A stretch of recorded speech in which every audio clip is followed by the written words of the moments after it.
Concept 2 notes, we're going to be talking about acceleration, which is something I gave a little sneak peek to at the end of Concept 1 notes when I introduced that term.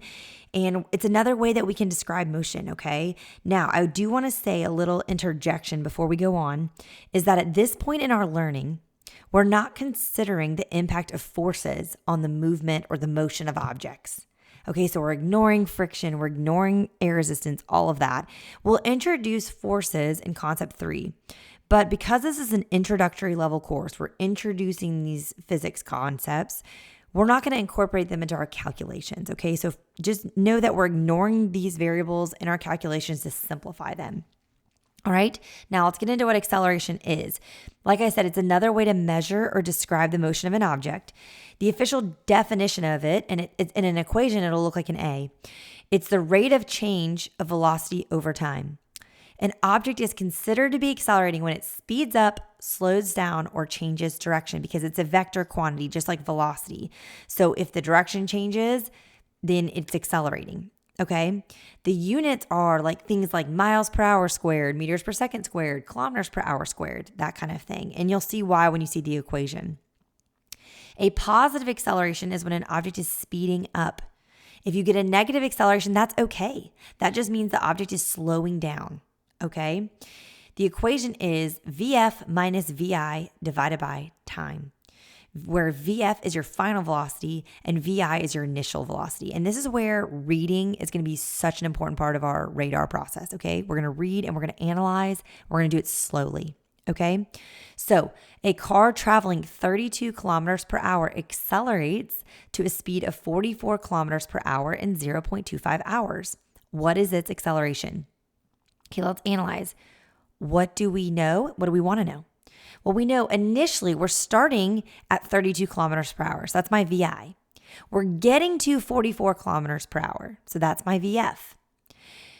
My time, how long it takes, look at the units. It doesn't specifically say the word time, but we know hours is a time unit. So that's my time, 0.25 hours. What do I want to know? Well, I want to know my acceleration. So now we diagnose. That's the D in radar. Go look at your reference sheet. What's the equation again? It's VF minus VI divided by time. So now we have all this beautiful background work done. We're going to keep it here. We're going to draw a line. And now we're going to actually assess this and solve it. Okay, so VF is 44 minus VI, which is 32, divided by time, which is 0.25. All I'm doing here is plugging in this information I've already listed out. Okay, now because of your order of operations, we do the parentheses first. So 44 minus 32 is 12. So, and then divided by 0.25. Now plug this into your calculator and you're going to get 48. And then our unit is kilometers per hour squared. Because remember, up here we had kilometers per hour as the velocity units, and then we divided by hours again. That's where we end up with this unit here. It's just going to be whatever your velocity unit is with a little square there at the end, okay? So that's how we're going to find acceleration. Now reflect. Does it make sense? This is a positive acceleration, which means the car is speeding up. Is it? Yes, it is. It's going from 32 to 44, which is a greater speed. So we know that it's speeding up. That's what reflecting looks like when we're doing these acceleration problems. Okay. Let's try a second example. A jet is traveling at 80 meters per second as it approaches a runway. It is able to land and park in 20 seconds. What is its acceleration? Okay, so what do we know? Well, it's initially going 80 meters per second. So that's my initial velocity. Now, it approaches a runway and it lands. Okay, so when it lands, that means, and it's going to park. That means it's not going to be moving anymore. So its final velocity will be 0 meters per second. Y'all, if you ever look at one of these problems and you're like, there's not enough numbers, most likely one of the numbers is 0, and you just need to read the problem to figure out if it's the starting or the ending. In this case, we're flying and then we're parking. So the final velocity is 0. And it does that in a time of 20 seconds. What am I looking for? I'm looking for acceleration, which means I'm going to use this equation again.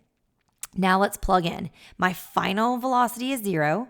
So 0 minus my initial, which is 80, over 20.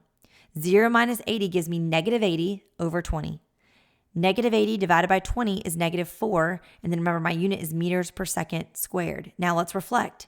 Oh, I got a negative number. Am I worried? Well, let's see. Is the object slowing down? Yes, it is, because it's parking. So that makes sense. A negative acceleration makes sense here as it comes to a stop. So that is a great final answer. We know that that would be one that would be reasonable. Okay. Let's do one more. This would be a required question for my honors or my advanced students, and then more like a bonus question for my CP or on grade level students. Okay, a skateboarder has an acceleration of 1.5 meters per second squared. Starting from rest, if he accelerates for 2 seconds, what speed will he reach? Okay, what do we know? Let's just slow down. What do we know? We know acceleration is 1.5 meters per second squared. We also know that we're starting from rest, which means we wouldn't be moving. So our initial velocity is 0 meters per second.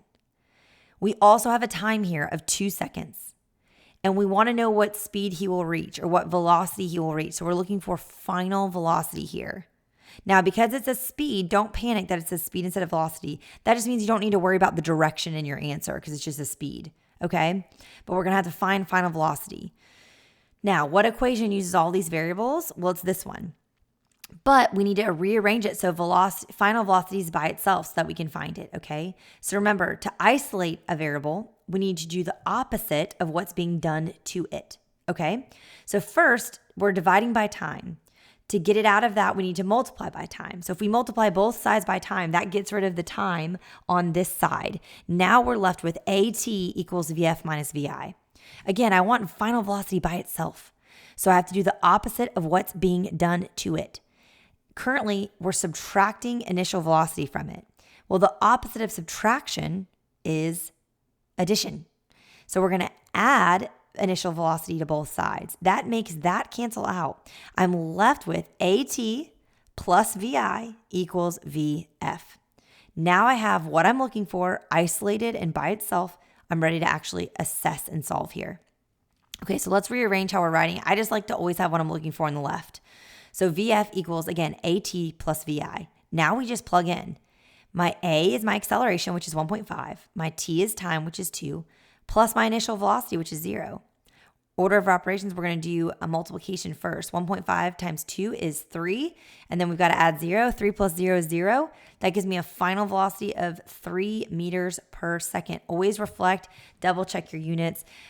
You could also label this that its speed equals 3 meters per second, but I'm fine if you have it still as VF in your final answer. Okay? Now, we're going to take some time like we did before. We're going to practice this in class together. We're going to go over all of the answers to these problems together. Then we are going to stop and we're going to do some practice in class. But for the sake of the video, we got to finish talking about how to graph acceleration. Remember, graphs visually help us understand an object's motion. Also remember, we talked about this in concept 1. The slope on a graph is the steepness of the line. It's calculated as rise over run or change in y over change in x. So think about it. On a velocity versus time graph, this means that the y, which is velocity, divided by the time, which is x, is going to give us, I don't know why this picture is funky. There we go. A slope of acceleration because it's going to be a change in velocity divided by time.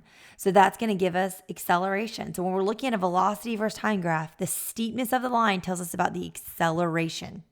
Okay, let's look at some examples together because I think that will help. Okay, let's look at this blue one first.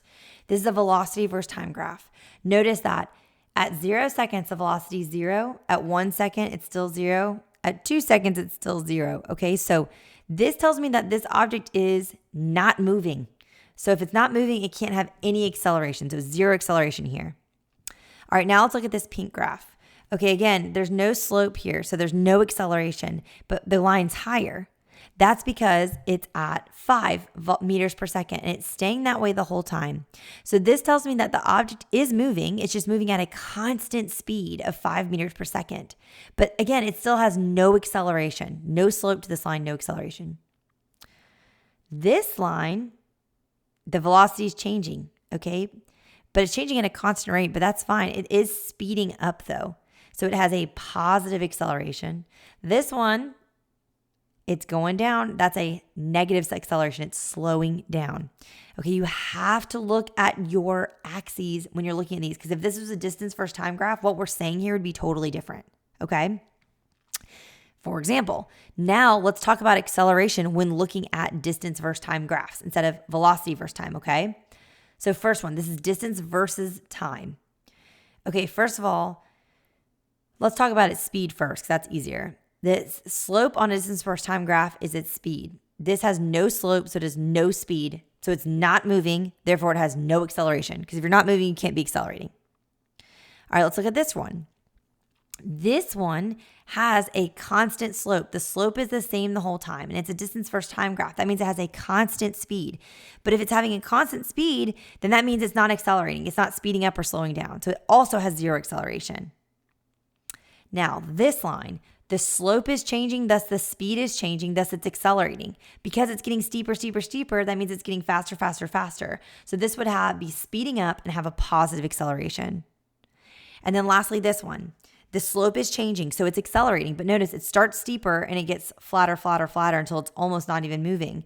This tells me that this object is slowing down, thus has a negative acceleration. Okay? Again, this is a tricky thing, especially if graphs are hard for you. So don't worry though, we are going to practice and we're going to get really good at these before we move on. And that's your concept 2 acceleration notes.